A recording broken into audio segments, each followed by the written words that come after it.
Just the 4 double-figure scores for England. Tavares 69, a slow effort, but in the context of the day, not a bad one. Lamb and Botham were exciting and played some glorious strokes, and Taylor was the other man who was unbeaten on 10. The bowling figures for New Zealand were very impressive all the way through the day. Richard Hadley was consistently unlucky. 21 overs, 9 maidens, none for 44. Chatfield 1 for 67. Cairns 33.2, 14, 7 for 74. And Jeremy Coney, I thought, did an excellent job in taking his 2 for 21. And so too did Geoffrey Howarth with his captaincy, bringing Coney on in partnership with Cairns at just the right time.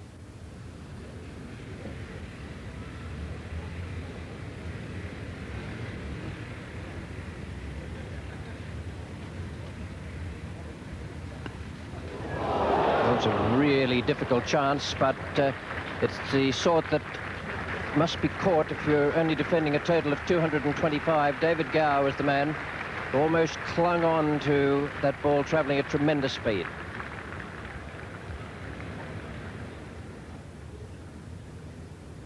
Well, this was the catch. Played a little bit away from himself. It went high over Gower's left shoulder, and he's done everything but catch it. Superb stop anyway.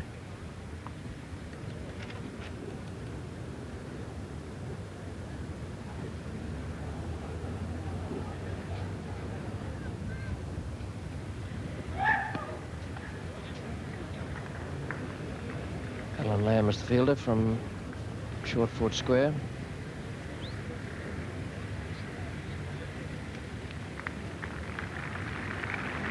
Rather slowed down in that chase by the fact that he's wearing a helmet.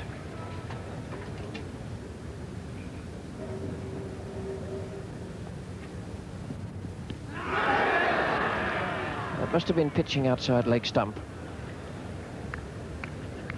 There's a very narrow balance there for the bowler if he's coming over the wicket to the left-hander. Well, particularly the short ball.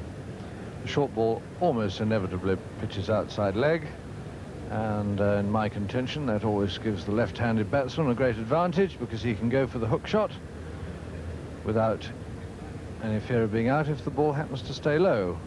The ball's really not doing much for the bowlers. Both of them bowling at a fair old pace but not getting much out of the pitch, and the batsman in quite good control. Oh, having said that, that's the first one that took off. So perhaps the effects of that light roller are just starting to wear off. That'll cheer up the bowlers quite some. So 18 for naught, New Zealand. Still needing another 208 to lead England on first innings here. And the first bowling change of the morning. Willis after 7 overs for 15. Coming off, and Ian Botham takes his place. Played that too soon. Expecting change there with Willis coming off and Botham coming on. Well, a very short ball. In fact, it perhaps didn't get quite as high as he expected. Played over the top of it, hit him on the hip. Sorry about that. Really was 4 there for the taking. Short on the offside is make sure this time. That's 4 runs. Nice slow, gentle, long hop in fact there from both. And lots of new innovations since we were last up here. There's now a Len Hutton bar, which was opened a couple of months ago. Dilly again. That's a good looking shot. Nice half volley. Not hit with a great deal of power, but not even worrying. I think he's got a limp down there. As, I think Gary set off. There's always going to be an easy 3. And John Wright saying to umpire Constant, hold on a minute, let's go down and have a word with him. It seemed as though when he's set off, he might just have pulled something up there. Looks to be round about the hip. We'll see that shot again, the over-pitched ball driven through. So it seems the New Zealand doctor is about to escort Bruce Edgar off. I think the injury probably came from a blow on the hip from Botham in the previous over. It seems. Anyway, we've got new batsman Graham Dilley to Howarth. It's raced away through all the slips, and Howarth off the mark with 4. Certainly doesn't take very long to reach those boundary ropes.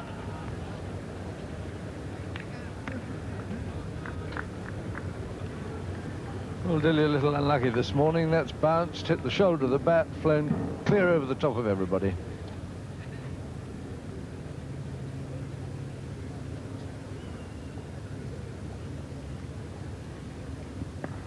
That's short, and it's 4 more. Pulled away rather than hooked, with plenty of time to pick his spot. 2 4s to Howarth now in his 9 runs. Very fine player, Jeff Howarth. Beautifully balanced there.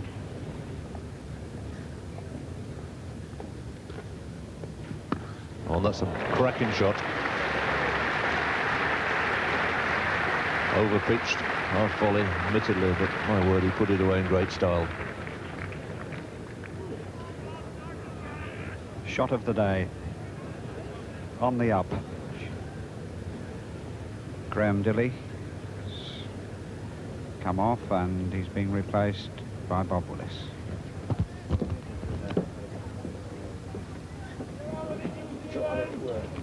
And they are drifting around. Can you move him, Lushy? Quite amazing. In that house behind you.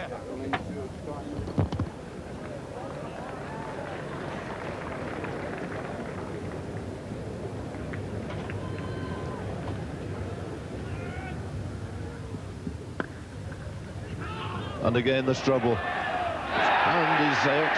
Is he? Well, oh dear, oh dear, oh dear.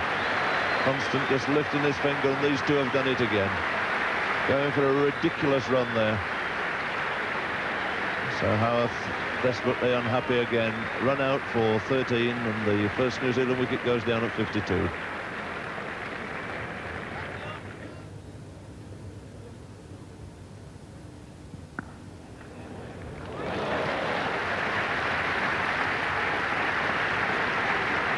Another fine square cut and a brilliant piece of fielding by Alan Lamb, diving full length.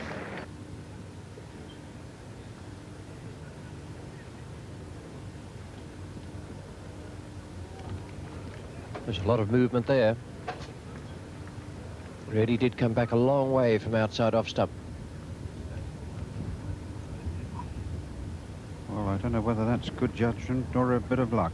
That went over the corner of the off stump then.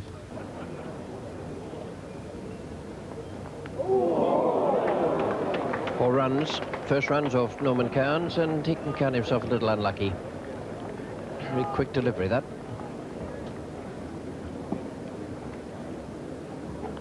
And John Wright not getting in any sort of a position to play the shot at all. Just sort of waved the bat.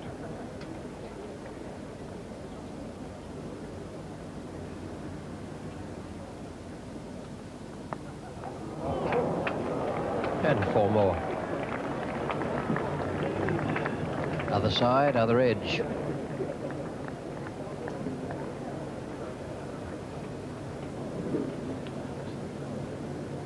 And that would just about have carried to fourth slip.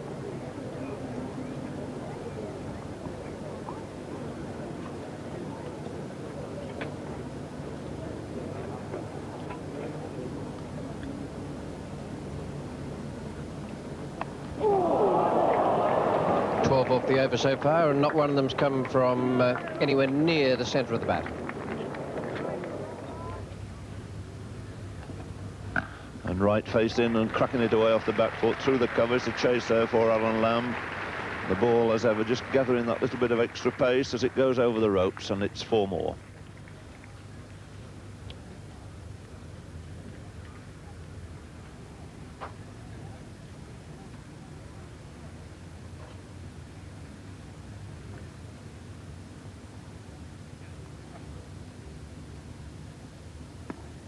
That's a good-looking shot, turned neatly off his legs by Wright this time. giving Dilly no chance of cutting it off at deep long leg, and he's moved along with a couple of fours in this over.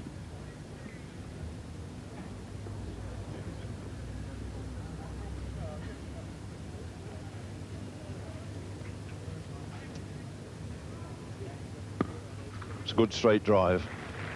Beautifully timed by Martin Crowe. That brings him his first boundary as it races up that hill towards the Kirkstall Lane end.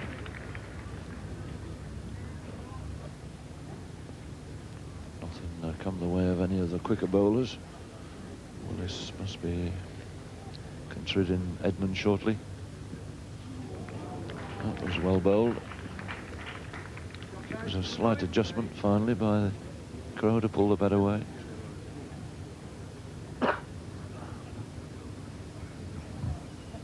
Well, Ian Botham really getting his fingers to work on that ball, cutting down the side of the ball, but pretty short.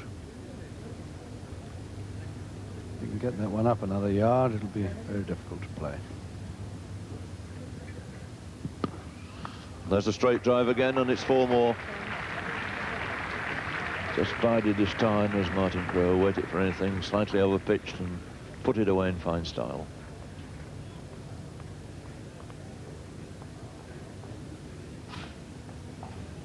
Ian Botham's length varying too much.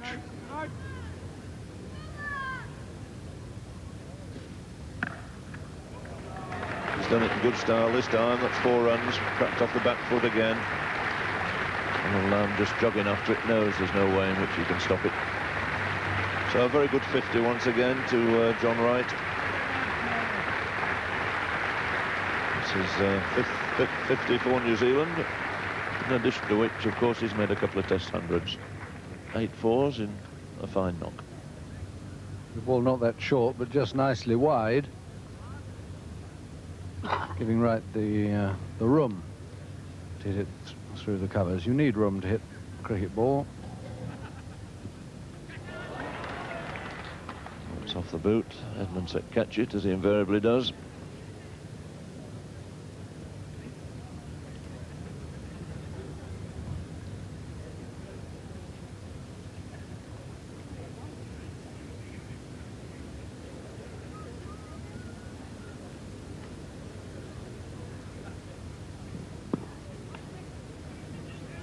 Wright, a little long time setting off there. Obviously, Crowe was always going to be in. He was well past the wicket there when Willis threw it down. The other end would, in fact, have been the more sensible end to throw to. Well, the ball was a full toss, and they needed to go pretty well because Willis is often underestimated as a fielder because he looks a little ungainly. Interesting, the other man was only halfway down the wicket when he threw the wicket down at the far end.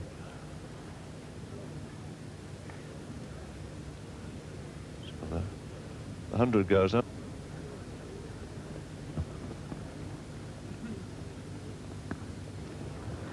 He's got that away very nicely in front of square leg. There's no deep square, no man out, in fact, on the onside other than the man at deep backward square. John Wright taking full advantage of the field placings.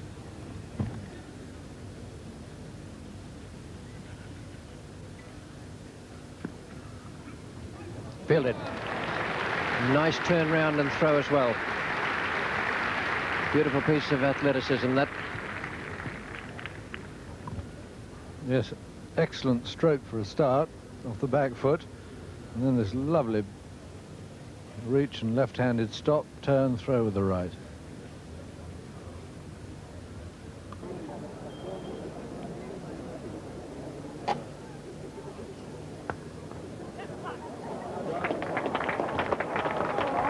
Nicely timed.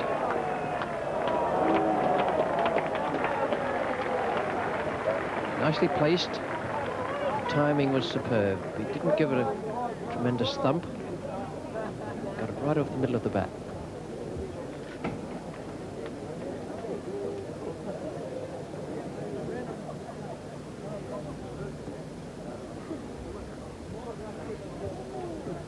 A good shot.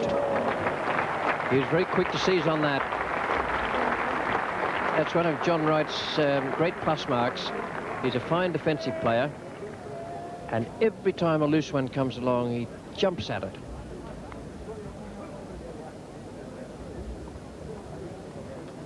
Change in the bowling now. Botham, after his spell of 7 overs for 12 runs, comes off at the football stand end. And Dilly replaces him.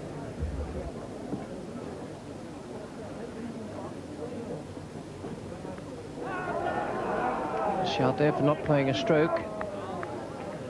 Batsman can be out that way. I would think a very fair shout indeed, although the ball bounced. Got a little bit high.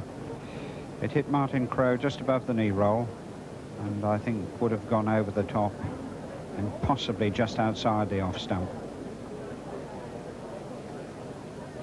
You can see that was definitely going over the top.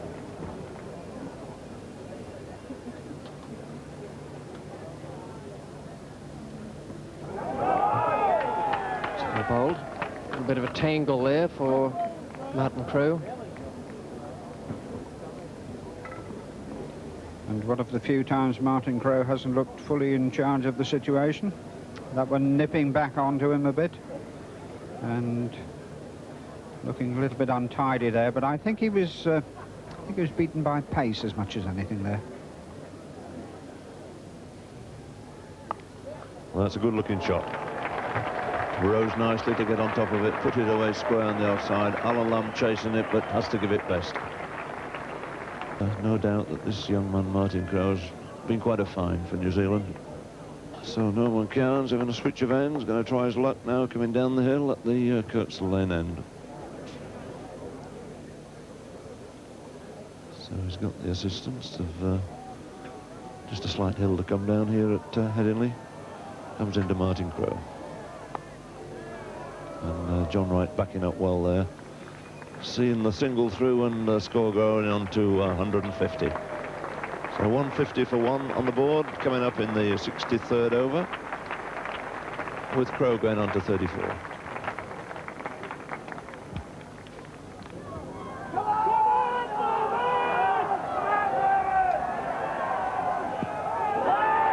He's out, WW. None too happy about it, but Cowans has struck, and it didn't look to me as though Martin Crowe got nearly as far forward there as he has on many other occasions where he's escaped the umpire's penalty. Martin Crowe was absolutely late on that shot. He wasn't playing it at the time the ball was there. It hit him low, low down.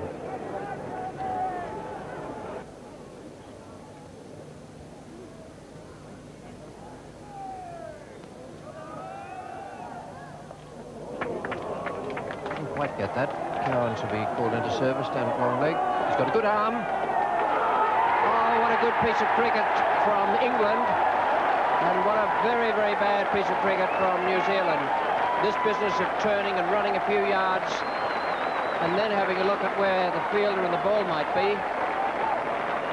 can only lead to disaster. When he hit the ball, there was an easy 2. But then he takes quite a gentle first run. But Cowans has fielded superbly. And the second run out picked him.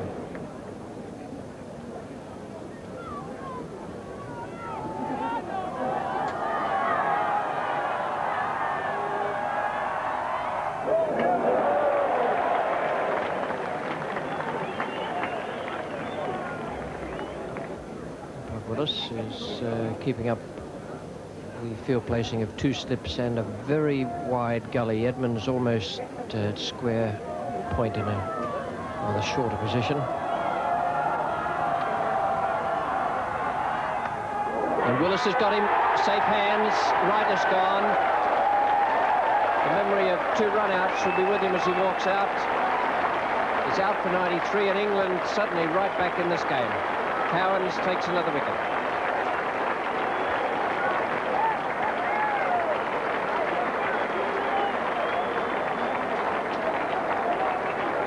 He's played a shot like this, short of a length, and suddenly throws the bat at it. And just holes out comfortably to Bob Willis, and Bob doesn't drop many of those.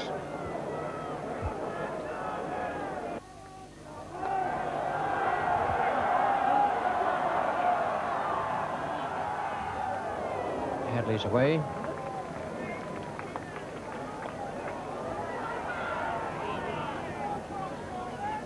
Took two in the end, but I don't think there's any real intention of doing so after he'd played the ball. It's very much an afterthought. McCowans has struck again.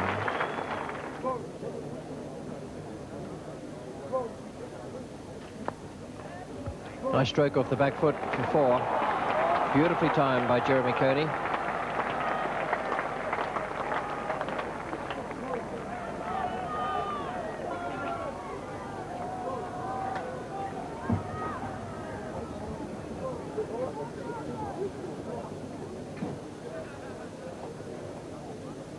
Jeremy Coney is taking strike.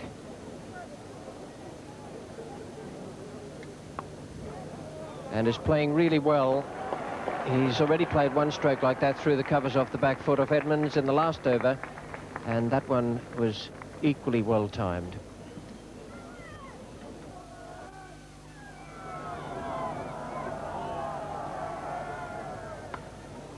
Oh, he's cracked that through the offside. Lovely shot from Hadley. Over-pitched ball. Just gave himself room. So Richard Hadley moves on to 12. The total of 191 for four. Well, that was a nice one to get. The nice old wide half volley. It's the one the batsman likes.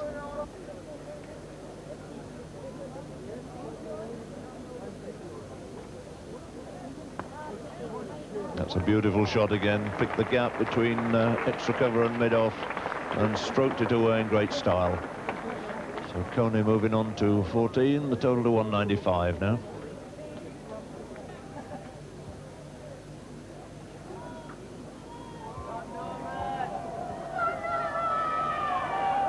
Counts again. Easy single there.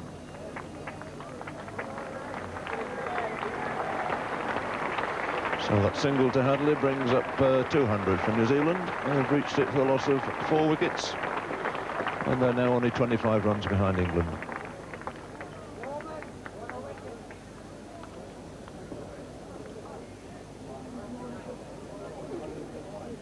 So Bob Willis about to take the new ball. Just had a loosener with the old one.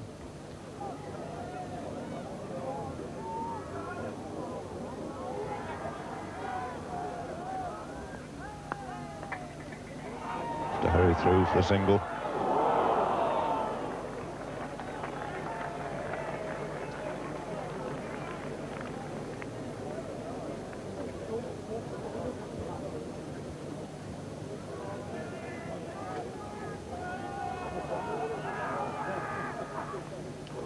That's edged away, beautifully caught. Really was another fine catch. Well, Bob Willis has paid off for this new ball. He's got rid of Jeremy Coney, who played so well. Goes for 19. And the 5th wicket goes down at 218. And Jeremy Coney not really getting behind this. Playing it a little way from his body. And a beautiful catch there by David Gower. Picked up low down to his right. And here we have Bruce Edgar returning to the crease. He retired hurt this morning, having been hit on the thigh by Ian Botham. Caused him a certain amount of discomfort, and seeing him come out here with a runner today makes one wonder what might happen, as you can't exactly say that the running between the wickets today has been terribly good.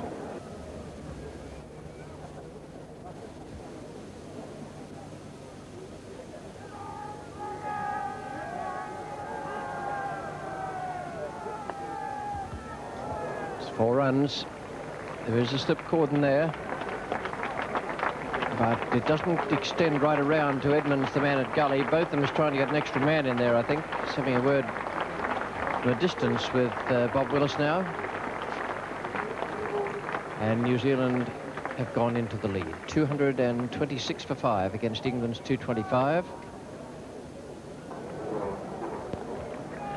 Well, Shin Soreness has removed Dilley from the attack at this vital moment for England.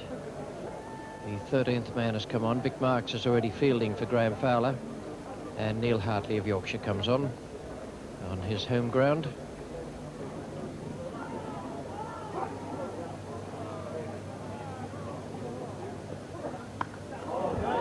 Beautiful square drive. Almost as though Hadley was waiting with a slightly over-pitched delivery, and that gives him his half-century. Successive half-centuries in the Oval Test, and here he's hit 8 fours. It's his 7th 50 for New Zealand. It's not including the century he's made as well. 52 not out. One of the great all-rounders of world cricket.